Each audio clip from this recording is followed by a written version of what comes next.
Conforme vai chegando o fim do ano, vai chegando também um grande momento de reflexão. E junto com esse momento de reflexão, um segundo momento de olhar para o futuro e entender o que há de vir, né? O que esse futuro nos reserva. Só que mais do que tentar prever o futuro, é criar situações e ideias para se antecipar com essas tendências que hão de vir, que pode chacoalhar os negócios de cibersegurança. 2022 a gente viu que foi um ano super agitado e super produtivo para a cibersegurança, né? E muitas previsões de 2021 que existiam para 2022 caíram por terra e agora nós temos visto muitas coisas sobre 2023. Ou seja, o que será que esse futuro nos aguarda? E é sobre isso que nós vamos falar no episódio do Safe Talks de hoje. Para tal, roda a vinheta! Safe Talks, o podcast feito por e para quem respira segurança da informação. Olá, eu sou André Pastri, especialista em segurança da informação, entusiasta do futuro, comediante infame e ocasionalmente host desse podcast que vos fala.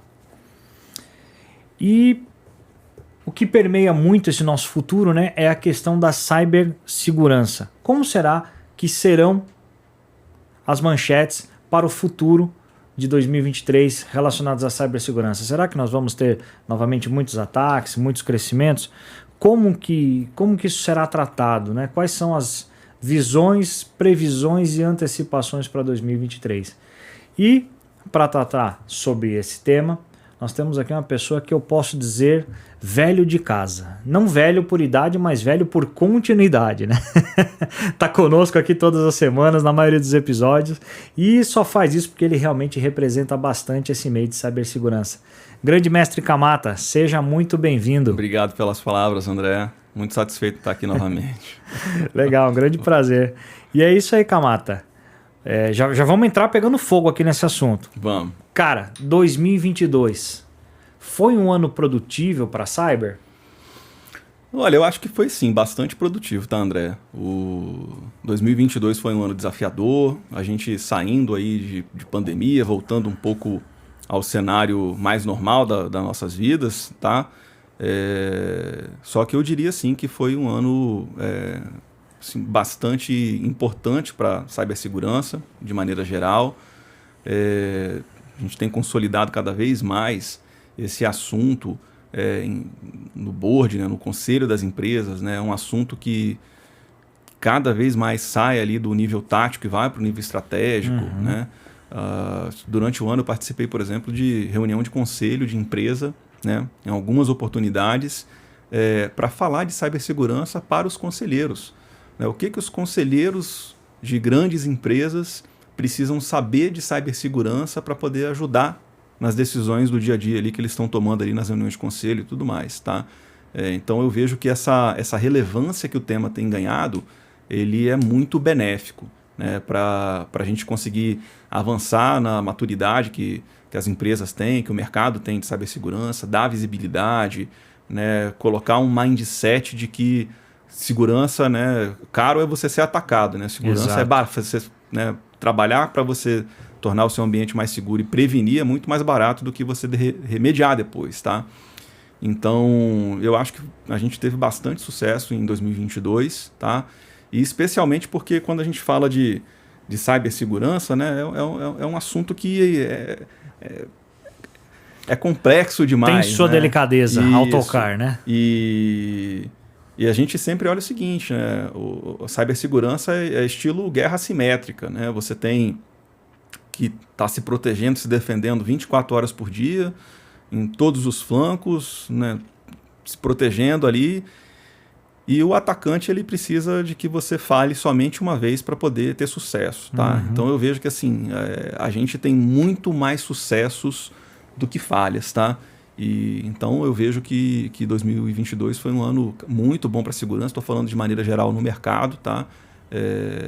E eu acredito que essa é uma tendência que continua para 2023, apesar de que, lógico, a gente sabe que os ataques vão continuar aumentando de complexidade, né? Tem uma série de variáveis aí para 2023 que fazem dele um ano bastante complicado, variáveis que não são nem tecnológicas, né?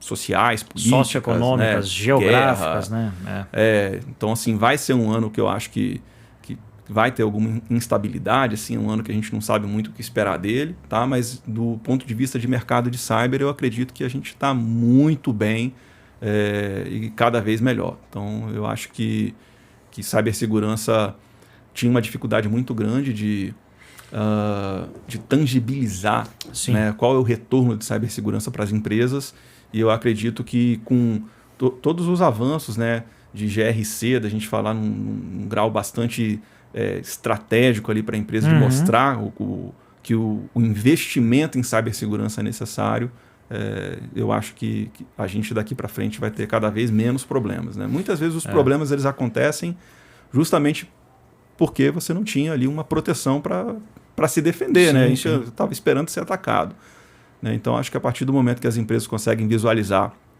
que é um investimento necessário, não adianta você ter lá um PLC na indústria de milhões de dólares e você não ter lá o seu RP protegido, que na hora que o RP parar, você não vende. Exato. Né? Então, eu acho que a segurança ela tem que ser vista como uma necessidade inegociável. Sai da esfera da despesa e entra na esfera do investimento. Exatamente. E já do custo operacional. Exatamente. Né? Eu vejo, Camata, que 2022 foi um ano muito interessante, cara. Porque 2021 teve uma enxurrada de ataques assim homéricos e todo mundo vivia, sei lá, a impressão que eu tenho assim, grandes empresas, não falo todo mundo, entenda-se grandes empresas, viviam na esfera da confiança. Não, ninguém vai me atacar. Cara, como assim ninguém vai te atacar? E eu conversei com pessoas, não, a gente não sofre ataque, a gente é uma empresa de roupa. Falei, velho, peraí, que visão é essa? E aí, bum, sofreram um ataque. E, pô, todo mundo com burnout, ninguém sabia lidar com aquilo, ninguém sabia para que lado que esse troço ia.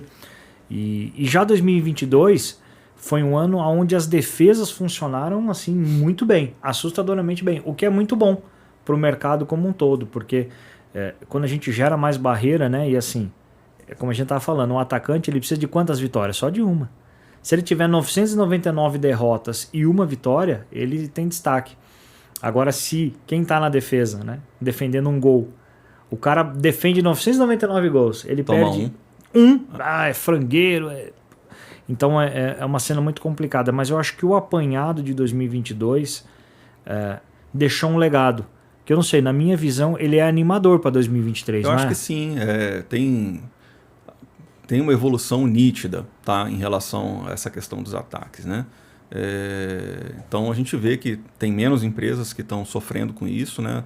Justamente porque esse grau de maturidade tem avançado. Exato. Então coisas como um simples uma solução de múltiplo fator de autenticação, eventualmente básico do básico. É o básico, né?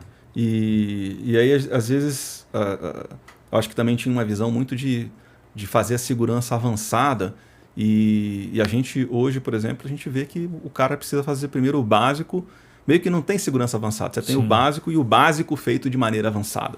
Tá? Então, a partir do momento que você começa a entender o que precisa vir antes para você ter uma jornada, que segurança não adianta, é uma jornada. Você não vai pegar uma empresa e sair do 0 para o 80 instantaneamente, porque você tem processos ali que você precisa cuidar, você precisa implementar soluções, os usuários precisam entender como é que aquilo funciona. Tá? Então eu acho que essa quantidade menor de ataques ela é em virtude dessa jornada estar andando. Né? As empresas estarem entendendo que elas precisam avançar para chegar num grau de maturidade bacana em relação à segurança. Isso é bastante interessante, né? Visto que muita gente foi para a nuvem e alguns estudos já mostram, né? Estudos não oficiais assim, mas mostram que agora vai ter uma enxurrada de gente indo para a nuvem. Né? Não só em termos de backup, mas de operação propriamente. Porque backup em 2022 foi uma loucura. Todo mundo, não, quero backup, eu quero DR, eu quero tudo isso. Eu mesmo vivi muito disso. E eu tô vendo agora muita gente ir com a operação para a nuvem. E assim, desde empresas pequenas, vamos dizer aquela empresa de 300, 500 usuários, pequena para o mundo de cyber, né? Mas até empresas grandes de 5, 10, 50 mil usuários estão nessa vibe. E tem bancos que a gente já sabe de grandes projetos que o cara vai sair do on-premise e vai jogar isso daí na cloud. Você acha que essa galera tá na mira do cybercriminoso para 2023? Eu acho que sim, tá, Pastre? Assim, primeiro que quando a gente fala nuvem, tem muita gente que entende nuvem subir uma instância de um servidor virtual e migrar para lá e acabou. Na verdade, quando você faz isso, você levou para a nuvem todos os problemas que você tinha e talvez criou mais alguns dos processos. Tá? Então, essa migração para a nuvem, ela também precisa de um tipo de profissional de cibersegurança que entende o que é aquilo que ele está mexendo. Tá? Então, assim, ela é uma jornada que ela não é fácil, tá? Você ir para a nuvem. Especialmente quando a gente fala de ir para a nuvem mesmo, que a gente está falando de serviços, de aplicações desenhadas para a nuvem. Né? Quando a gente fala de uma aplicação que foi construída para a nuvem, projetada, a gente não está falando de pegar um servidor com um Apache em um banco MySQL e jogar lá na Amazon. Né? Tipo, estou na nuvem, beleza, mas é só infraestrutura que você tinha on-premise, só que você colocou na nuvem. É diferente de uma aplicação que você tem escalabilidade lateral, que você de repente está containerizando a aplicação, que você está usando um banco de dados não relacional, que você vai ter vários serviços que estão compondo essa aplicação. E além, o cara com 3 provedores, né? O RP está no provedor A, multinuvem. O storage no provedor B, o AF, a parte de cyber está em outra, tá 3, 4. Eu tenho visto isso acontecer. Então, por exemplo, no Safe Labs a gente tem algumas soluções que, cara, não tem servidor. A gente está usando só serviço, né? Então, assim, exatamente. Então, esse conceito de nuvem, ele tem o conceito de nuvem daquele mundo de infraestrutura on-premises que acha que ir para a nuvem é só logar o servidor para lá, que basicamente ele está só virtualizando e colocando em outro lugar. Né? E tem o conceito de nuvem, que é realmente você usar os recursos de nuvem sem esse paradigma da infraestrutura, né, de virtualização, de fui para a nuvem. Né? Você subiu lá um IS com SQL, estou na nuvem, né? Mas na verdade o buraco é bem mais embaixo. Sim, tá? Infinitamente. Então, assim, é um cenário que ele já vem acontecendo, tá? Então, acredito que vai só acelerar, tá? Tem nuvens públicas, nuvens privadas, e aí as empresas precisam avaliar o que é melhor para cada uma, né? Lembrando sempre isso, né? A gente tem a famosa frase, né? Tem a segurança da nuvem e a segurança na nuvem. É isso aí. A segurança da nuvem, o problema é do provedor. A segurança na nuvem, o problema continua sendo seu. Tá? A não ser que você contrate uma nuvem que já venha com um serviço de segurança também do provedor, que é a minoria dos casos e normalmente nuvem pública não tem. E é onde mais falta e é onde dá os maiores pepinos que a gente vê. Né? E aí a gente começa a ver, se a gente for ver migração para nuvem, né? Quantos casos a gente não viu de coisas banais como bucket aberto? Putz. Né? Esse é um efeito colateral de migração para a nuvem por gente que não sabe fazer. É um efeito colateral disso. Ou máquina Docker publicada para qualquer um baixar. Você tem lá a vida do cara lá dentro. Efeito colateral de uma migração para a nuvem, eventualmente feito por um time que não tem uma expertise de segurança, que é diferente. Você pegar um cara de infra, né? Pegar um cara de infra tradicional e achar que ele vai cuidar de uma infra na nuvem com a mesma segurança que ele tem dentro de casa é um grande erro das empresas que acham que é assim que funciona, porque não é. Eu acho que a galera vai ter que olhar para novos horizontes e não um horizonte de migração, porque a migração é natural. Eu acho que a questão do multi-cloud, multiplataforma, uma palavra aqui, essa hibridicidade vai acontecer e não tem como voltar atrás. Mas algo que é fundamental é que eles precisam voltar a olhar. Eu tinha lá numa caixa o firewall, o AF, o DDoS, eu tinha tudo. E agora lá em cima eu não tenho. Como é que eu coloco isso daqui lá? Eu acho que esse vai ser o grande pulo. São tendências, né, para 2023, né? Questões como essa que você colocou, que, né, agora eu estou na nuvem, o meu perímetro acabou. Né? Então, as soluções de segurança que você tinha dentro de casa, elas também precisam estar na nuvem. Então, o seu DLP, que estava funcionando dentro de casa eventualmente, ele também precisa estar na nuvem. Seu filtro de conteúdo, seu WAF, tudo isso precisa estar. E aí ou minimamente apontado que seja, né? E você tem uma dificuldade muito grande de dar essa visibilidade, tá? Então, junto com essa migração para a nuvem, a gente precisa entender como que você monitora, como é que você faz detecção e resposta a incidente vendo esses mundos ao mesmo tempo, tá? Então, Acho que uma outra tendência aí para 2023 é começar a usar mais tecnologias de orquestração, né, para você ter um pouco mais de facilidade na hora de você responder um incidente, na hora de você fazer o hunting de um incidente, né? Então, eventualmente, tem algumas empresas que têm uma tendência de, né, faça você mesmo, né, e tenta fazer, mas ele não entende ou não consegue gerenciar todas essas tecnologias, né? Antigamente, você chegava em uma empresa, tinha um firewall, um antivírus, um anti-spam, um proxy e Um uma ferramenta de backup. backup, hoje em dia, a gente tem uma quantidade de tecnologias que precisam se conversar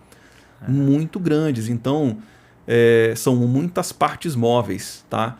Então, eu acredito que uma das tendências aí para 2023 é que as empresas elas comecem a entender que esse volume de partes móveis precisa de ter um grau de expertise muito difícil de você ter dentro de casa. Você precisa ter isso é verdade. Um parceiro. Eu vejo, Camata, que assim, os próximos produtos que devem bombar são os produtos de self-testing. Né? Porque o cara ele vai lá e migrou o SQL dele para a nuvem. E às vezes o cara, de fato, ele não sabe o que ele tem que implementar de defesa ali nesse SQL. E é verdade, a gente vê muito isso no nosso dia a dia na empresa. E aí ele pega e contrata uma plataforma. Cara, eu quero testar, fazer um pen test. Ah, que tipo de pen test? Aí ele vai lá, pô, tem uma bandeja aqui, ó, tem vários. Todos os tipos aqui. Ah, quero fazer esse teste aqui no meu banco de SQL. O cara vai lá, dá o banco, dá o endereço, a ferramenta testa. E, obviamente, a ferramenta obtém 1000% de sucesso. Aí ele fala, pô, mas eu preciso... não detectou um AF, ela gera um relatório. Pô, eu preciso de um AF. Pô, mas eu tenho um AF aqui.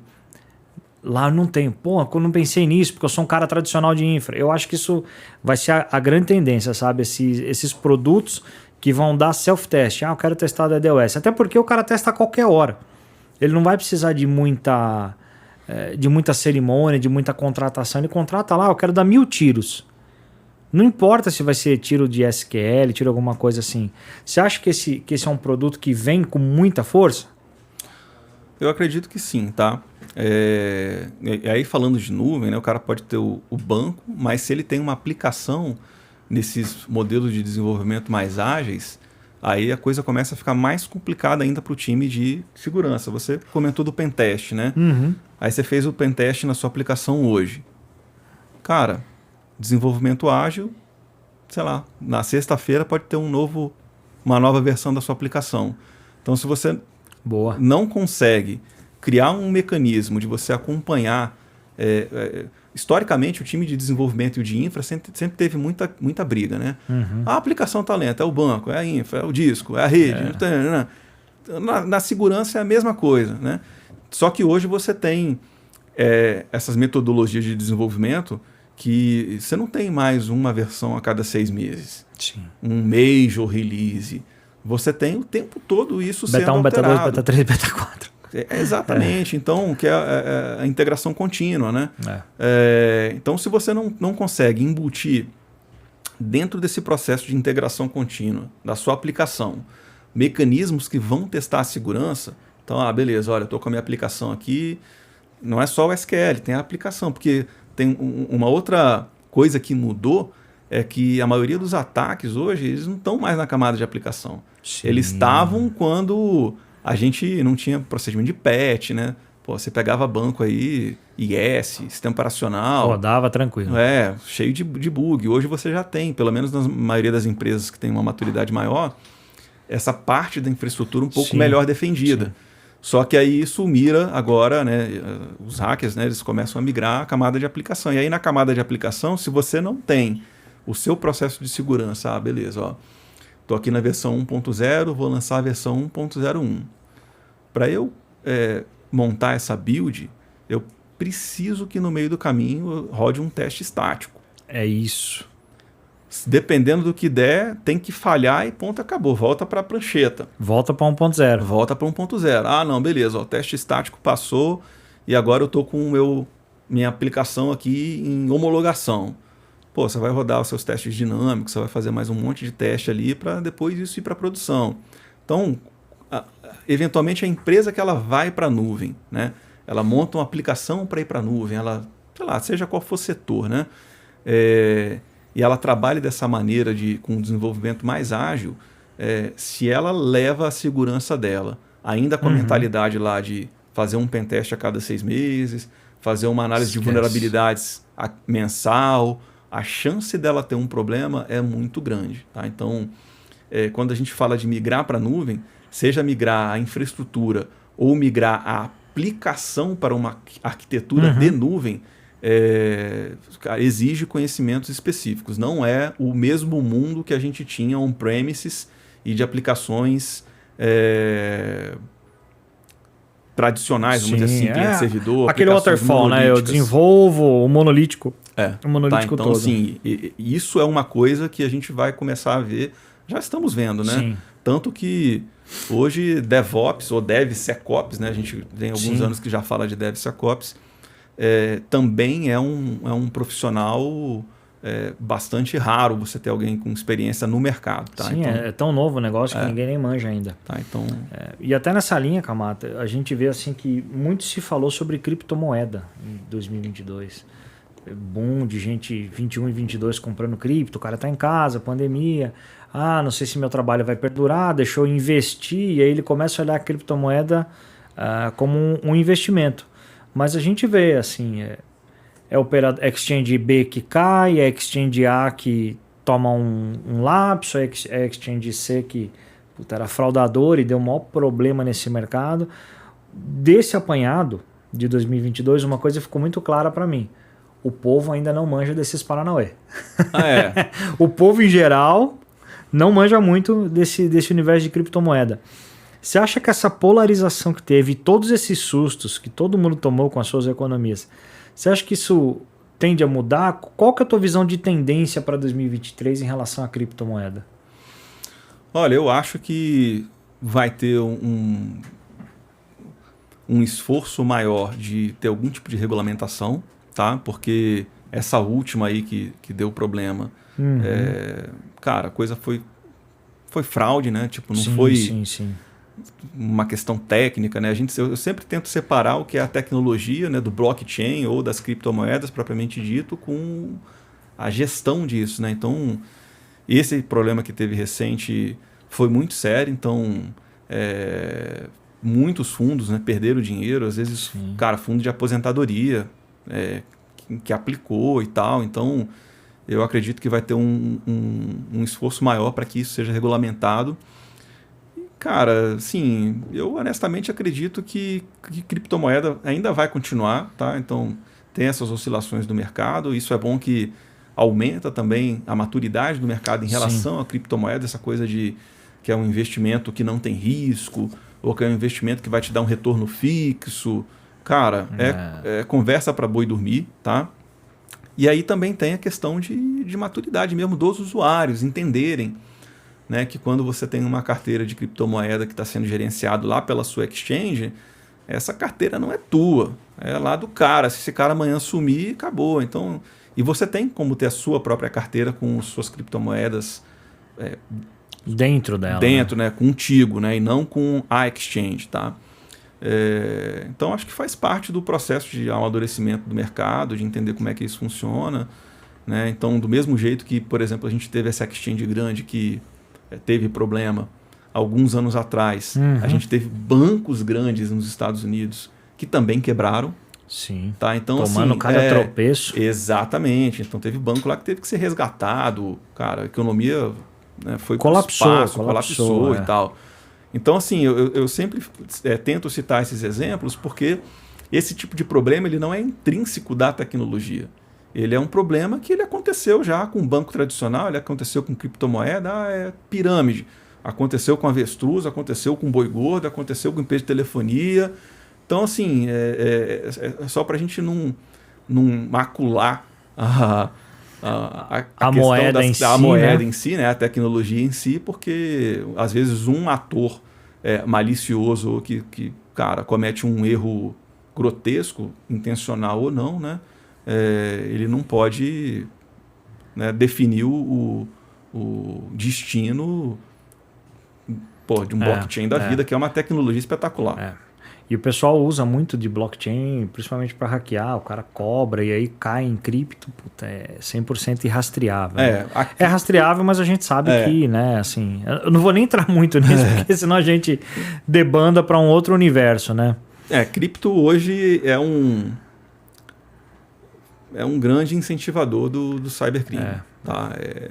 Então, com certeza, se amanhã a gente tivesse, vamos dizer que acabasse amanhã. Beleza, cara, não tem mais Bitcoin, não tem mais Ethereum, morreu cripto. 99% do cybercrime do mundo acabava no outro dia. Tá? Você imagina, você vai pagar um hacker em Pix? Toma aqui, passa seu CPF aqui para mim, não campeão. Aconteceria. Tá? Então, não ia ter como. Assim, esse é um lado assim, ruim, vamos dizer assim, né, do mercado de cripto. Assim, uma tecnologia boa usada, que foi criada justamente para ser descentralizado, para que não houvesse a possibilidade de justamente haver uma regulamentação, ou que não houvesse a possibilidade de alguém tomar o seu dinheiro, ou que não houvesse a possibilidade de um governo imprimir moeda. Né? Então, cara, criptomoeda você não consegue imprimir moeda, a não ser essa que quebrou aí, que imprimiu o token dele mesmo. O token dele próprio, né? Toma aí.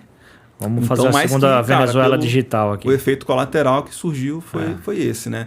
Criou um mecanismo de monetização para não só cyberataque, mas vários tipos de crime, né? Então, infelizmente, é um efeito colateral. E então, assim, daqui até o final do mundo, ou até não existir mais criptomoeda da forma como é hoje, cybercrime é uma coisa que vai acontecer direto. Inevitavelmente, porque criou uma facilidade de pagamento que, infelizmente, tem gente que usa... Facilita o fim. Exatamente. Agora, Camato, você comentou lá no começo do nosso papo, né? Que, eu tenho participado de fóruns, de conselhos, de reuniões em alto escalão dentro das empresas. Isso é muito bom, porque mostra que 2022... todo mundo começou a criar objetos de cibersegurança, objetos de discussão em cima de cibersegurança. E para 2023 a gente já sabe que essa galera vai ter orçamento, vai ter projeto, vai ter muita coisa boa vindo. Agora eu não vejo isso no governo. Sinceramente, a gente tá, sei lá, né? Não sei quando você está vendo esse vídeo, porque o vídeo em si ele é atemporal, ou o áudio do podcast como um todo. Mas... em mais ou menos fevereiro de 2022 começou-se a falar da guerra da Ucrânia, né, com a Rússia, toda aquela guerra. Hoje já passado quase um ano desse objeto todo, a gente vê que grande parte da guerra tem sido digital. É ataque ransomware, é ataque de um contra o outro, e fica essa sequência toda, e aí o mundo todo se aproveita disso. Você acha que para 2023... dentro dos governos, irão se criar discussões de cibersegurança que hoje a gente sabe que não existem propriamente, né? Eu acho que sim, tá, André? A questão do governo, ele tem uma velocidade um pouco mais lenta do que a iniciativa privada, tá? Então isso, a forma como é assim, né? O governo ele não tem, ele não tem velocidade para contratar, ele não pode contratar quem ele quer, ele precisa fazer um concurso, se ele for contratar ele precisa ter uma licitação. Então ele, por padrão, ele é mais lento, tá? Mas eu acredito que o assunto ele tá tem tanta relevância, tão em especial latente, né? Latejante, por conta de alguns órgãos grandes que acabaram sofrendo ataques, né? Que ficaram disponíveis, sistemas indisponíveis, né? Então, assim, de não só no ramos Brasil, de governo, não só no Brasil, que eu acredito que o governo, na hora que ele engrenar também, ele, cara, vai embora. Tá? Ele abriu os olhos para isso. Abre os olhos e vai embora. Tá? Então, eu acho que é normal que haja um descompasso e que a iniciativa privada vá na frente, porque é assim com tudo. Sempre que a gente coloca alguma coisa na iniciativa privada, a coisa acelera mais, né? Porque não tem tantas amarras, né? Então você tem uma maior liberdade de ação, vamos dizer assim. Tá? Eventualmente no governo a gente até tem pessoas muito boas lá dentro, tá? Que querem fazer, só que o cara ele não tem o poder de decidir, tem todo um processo, exatamente, tá? Mas eu acredito que vai chegar lá também, tá? É uma questão de tempo, tá? E aí sobre a questão do conselho que você falou, né? Eu acho legal que em muitos casos a gente tem falado, tipo assim, e na hora que aconteceu o problema, né? Então a gente tenta passar essa mensagem de que o cyberataque, ele pode ser que aconteça, né? E na hora que aconteça, você faz o quê? Né? Qual que é o que você precisa, né, como conselheiro, como administrador de uma empresa, né, qual a postura, qual né? a postura que você tem em relação até à equipe de TI que está respondendo ao incidente, para ajudar e não atrapalhar, tá? Então, assim, a gente vê que às vezes, quando acontece um incidente de segurança e a gente é chamado para responder, muitas vezes você tem o negócio mais atrapalhando do que ajudando. Exato. Querendo colocar a Exato. carroça na frente dos bois e aí acha que vai ser mais rápido e acaba demorando mais, né? Ó, você, diretor, você C-level que nos ouve, que nos assiste, presta atenção nesse recado, hein? Às vezes, muito ajuda quem pouco atrapalha. Exatamente. Então, é uma questão mais de deixar a equipe de TI fazer o que ela programou para fazer. Dar comida e água. É isso aí, passa por debaixo da porta, né? Então, esse é até um caso que, assim, a gente comenta, né? Você tá na resposta a um incidente, a equipe de TI do cara já tá, às vezes, se sentindo depreciada porque tem aquele sentimento de falha e de que a empresa tá parada por minha culpa, e aí entra um diretor na sala e mete a chibata, e aí o cara tá 2, 3, 4 noites sem dormir direito. Então até essa questão de saúde mental desses caras, né, a gente precisa orientar, né, para poder não atrapalhar, né? Não adianta você chegar lá e, né, chicotear o cara que não vai resolver mais não fez ainda, né? O que você tá fazendo? Eu pago o seu salário para quê? Eu em 2021 eu acompanhei alguns incidentes e eu vi isso, e aí realmente eu cheguei nas pessoas e falei, cara... O Liert tem uma apresentação muito boa, cara, que ele fez num evento, acho que tá no YouTube nosso, que sim, tá no nosso canal. Negro. Pessoal, recado para vocês, ó.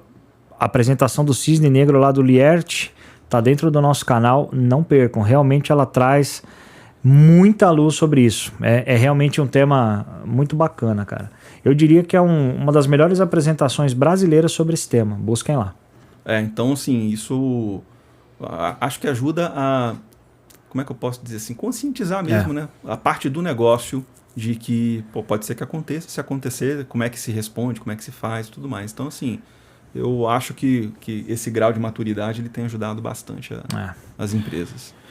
Show de bola. Kamata, a gente sabe que as tendências são tendências, né? E nosso grande sonho é que, assim, baseado nas tendências e no que a gente vê de mercado, caminhe muito próximo disso do que a gente falou. Kamata, algum recadinho final, alguma última tendência que você gostaria de pontuar rapidinho para a galera?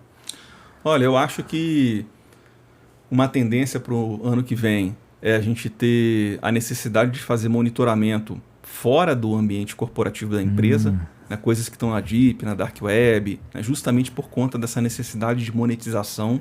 A gente tem visto muitos vazamentos de dados que às vezes não são nem da empresa, é o usuário que está na casa dele, o filho baixou o joguinho para jogar, tinha um hack ali dentro, conectado ao celular do pai, e aí a senha do pai a senha corporativa que estava salva lá no Chrome, o cara pegou. Né? Ou seja, não é o tipo de evento que você vai ter um log do seu AD dizendo que essa senha vazou.